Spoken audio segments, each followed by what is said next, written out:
Good morning children. कैसे हो सब? मेरे ख्याल से सभी अच्छे होंगे और स्वस्थ भी होंगे। आज मैं तुम्हें क्लास 5 का लेसन नंबर 3 राजकुमार मुस्कराता राजकुमार पढ़ाने जा रही हूँ। मुस्कराता राजकुमार यानी हमेशा हंसता हुआ। वह एक ऐसा राजकुमार था जो कि हमेशा दूसरों की भला करना चाहता था।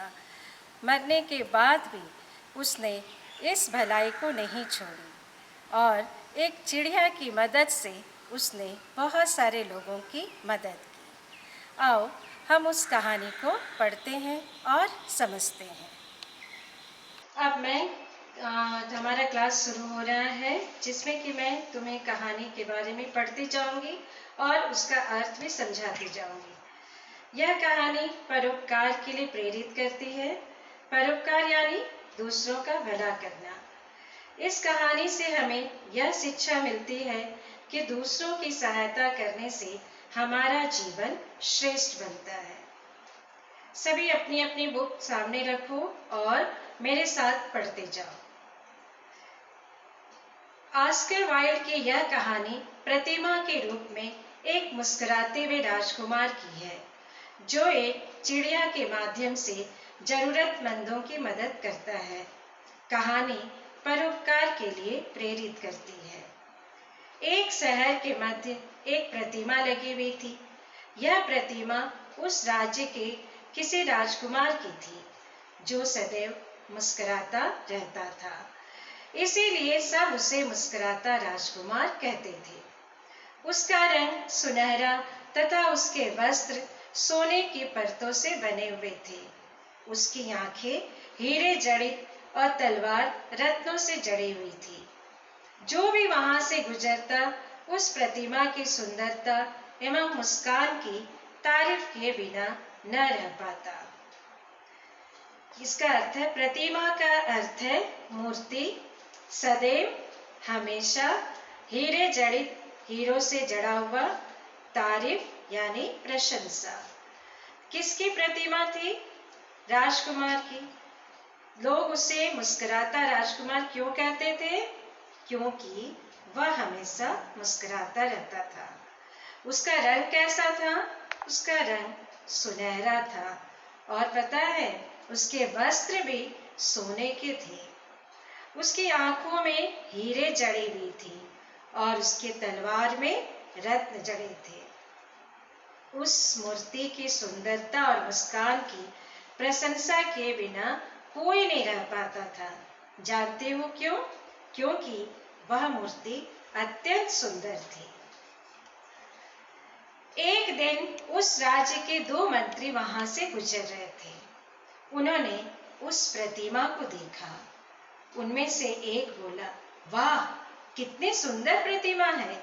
कलाकार ने जैसे इसमें जान ही डाल दी है। लगता है जैसे अभी बोल उठेगी। कितनी सुंदर प्रतिमा होगी, सोचो। तो मंत्री ने क्या कहा उस प्रतिमा को देखकर कि वाह, कितनी सुंदर प्रतिमा है ना? ऐसा लगता है जिसमें कि कलाकार ने उसमें जान डाल दी है। इस प्रकार दोनों बातें करते हुए आगे बढ़ गए। मुस्कुराते राजकुमार की प्रतिमा की मुस्कान की बातें सुनकर मंत्री जी आगे बढ़ गए। तभी एक माँ अपने छोटे बच्चे का हाथ थामे वहां से गुजरी। बच्चा रो रहा था। माँ ने मुस्कुराते राजकुमार की प्रतिमा की ओर इशारा करते हुए कहा, उस राजकुमार को देखो, सदैव मुस्कुराता रहता है। तुम्हें भी सदा उसकी तरह मुस्कुराना चाहिए। बात बात पर रोना अच्छी बात नहीं है। यह सुनकर राजकुमार की प्रतिमा को भी अच्छा लगा। तो हम पढ़ते हैं, वहां से कौन गुजरा? एक माँ। उसके साथ कौन था? एक छोटा बच्चा। बच्चा क्या कर रहा था? बच्चा रो रहा था। तो माँ ने उसे राजकुमार की प्रतिमा को देखकर क्या समझाया कि तुम भी इस राजकुमार की तरह बनो। वह देखो हमेशा मुस्कुराता रहता है।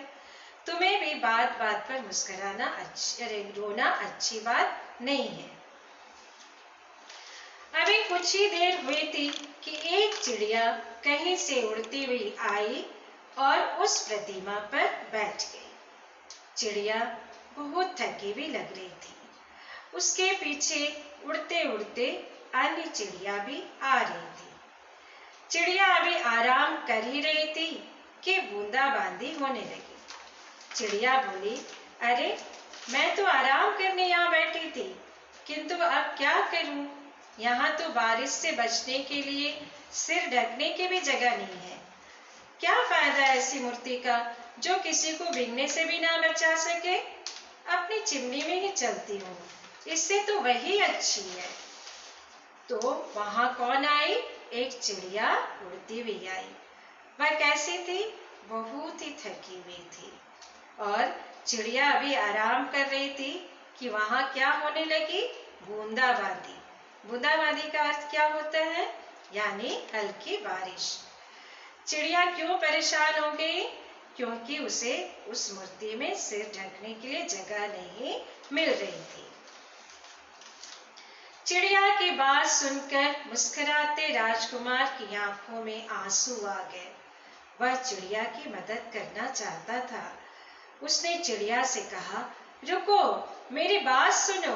मेरे दोनों पांव के बीच बारिश से बचने की जगह है, तुम यहीं बैठ जाओ। चिड़िया को राजकुमार की बात जम गई और वह वहीं जमकर बैठ गई। तो राजकुमार को क्यों दुख लगा? क्यों उसकी आंखों में आंसू आ गए? जानते हो क्यों? क्योंकि वह हमेशा दूसरों को सुखी देखना चाहता था। उसने चिड़िया को बारिश से बचने के लिए जगह भी बता दी। वह जगह कौन सी थी? राजकुमार के पांव के बीच की जगह। चिड़िया को राजकुमार की बात भी बहुत अच्छी लगी और वह उसी राजकुमार के पांव के बीच की जगह पर बैठ गई।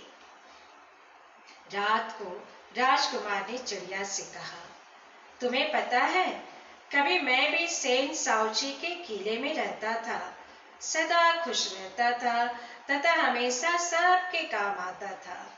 अब मैं जीवित नहीं रहा, शायद मेरा दिल भी नहीं रहा। मैं चाहते हुए भी किसी की कोई मदद नहीं कर सकता। क्या तुम मेरी मदद करोगी? राजकुमार कहाँ रहता था? वह सेन साउची के बड़े किले में रहता था और हमेशा कैसा रहता था? वह हमेशा खुश रहता था और सबके काम आता था। लेकिन अब वह चाहकर भी दूसरे के काम नहीं आ पाता था। जानते हो क्यों? क्योंकि वह जीवित नहीं था। उसने दूसरों की मदद के लिए चिड़िया से मदद मांगी।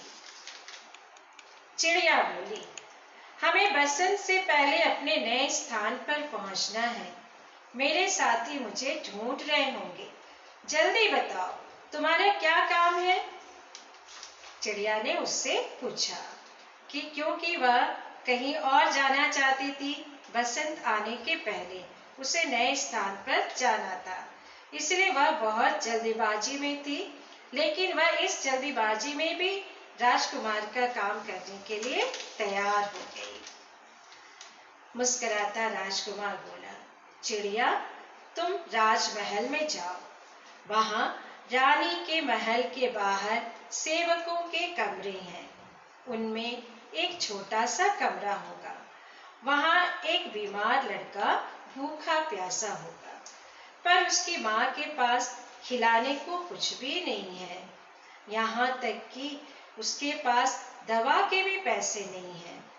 तुम मेरी आंखों में से कुछ हीरे निकाल कर उसे दे आओ। वह हीरे बेचकर अपने बेटे का इलाज करवा लेगी और उसे भोजन करवा देगी। मुस्कुराते राजकुमार ने चिड़िया को क्या करने के लिए कहा?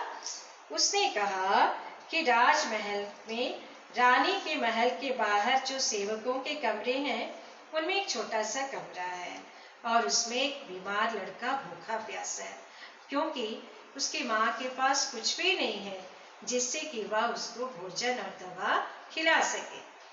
और उसने अपनी आंखों से कुछ हीरे निकालकर उस लड़के की माँ को देने के लिए कहा, जिससे वह हीरे बेचकर अपने बेटे के इलाज और भोजन की व्यवस्था कर पाएंगे।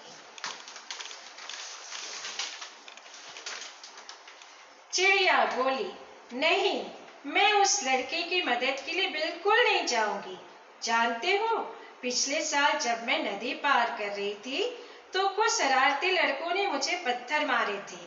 चिड़िया की बात सुनकर राजकुमार उदास हो गया।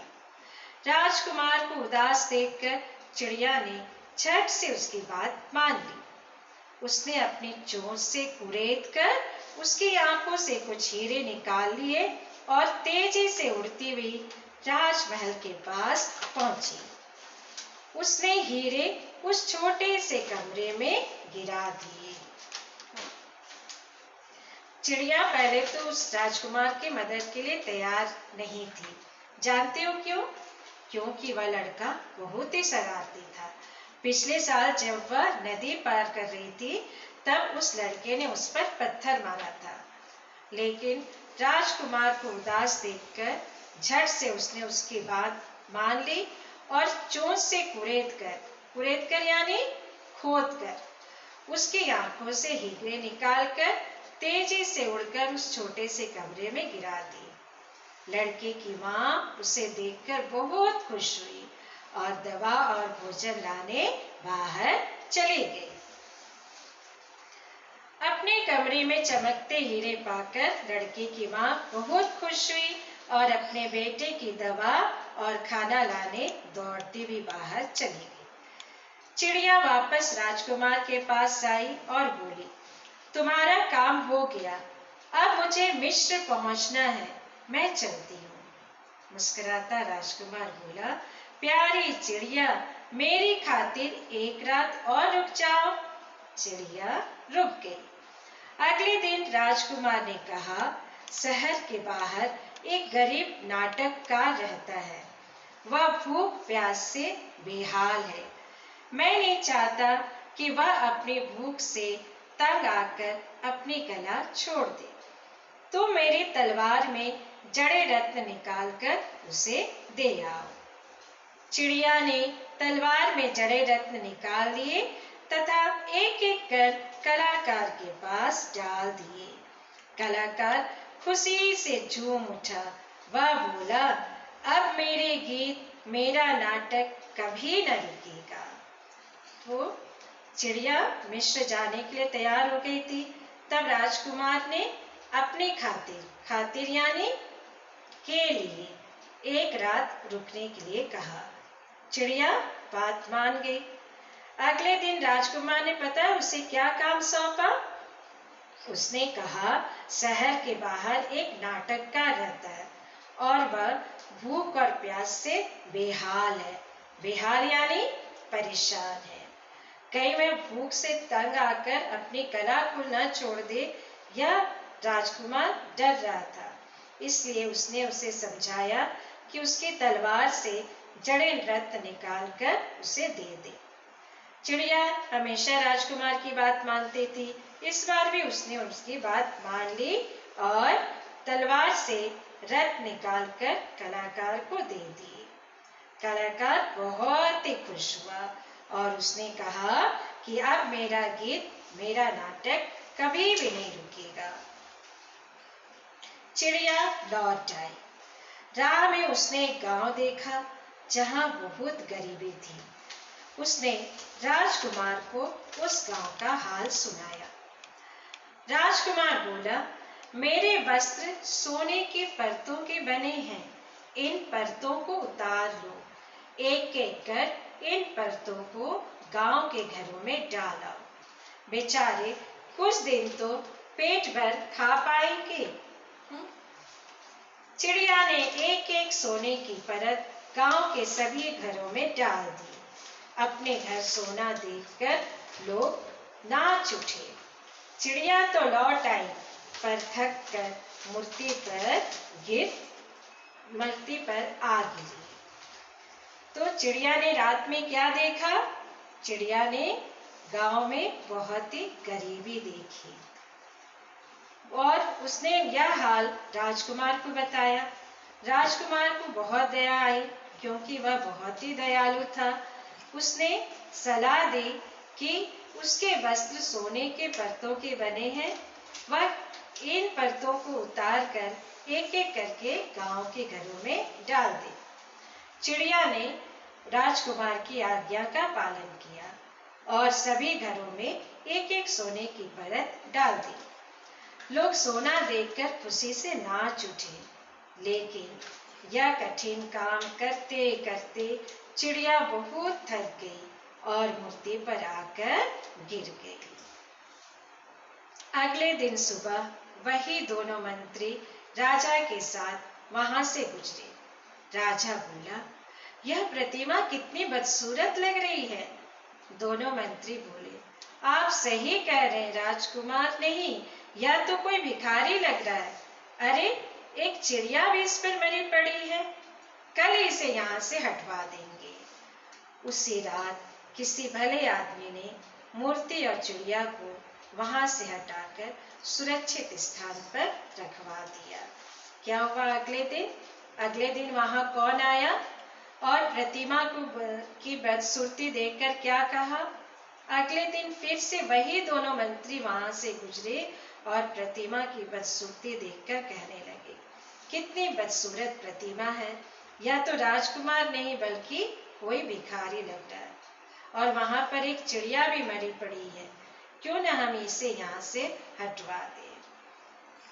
उस रात एक भले व्यक्ति ने मूर्ति और चिड़िया को वहां से हटाकर सुरक्षित स्थान पर रख दिया। तो यह थी कहानी मुस्कुराता राजकुमार। मुझे उम्मीद है कि यह कहानी तुम सभी को बहुत अच्छी लगी होगी। इसका जीवन मूल्य है, दूसरों की सहायता करना जीवन को श्रेयस्कर बनाता है। इसके जितने कठिन शब्द हैं और जितने शब्दार्थ हैं, उसे अपने नोटबुक में लिखोगे और शब्दार्थों को 2-2 बार अर्थ लिखोगे उसकी। Thank you.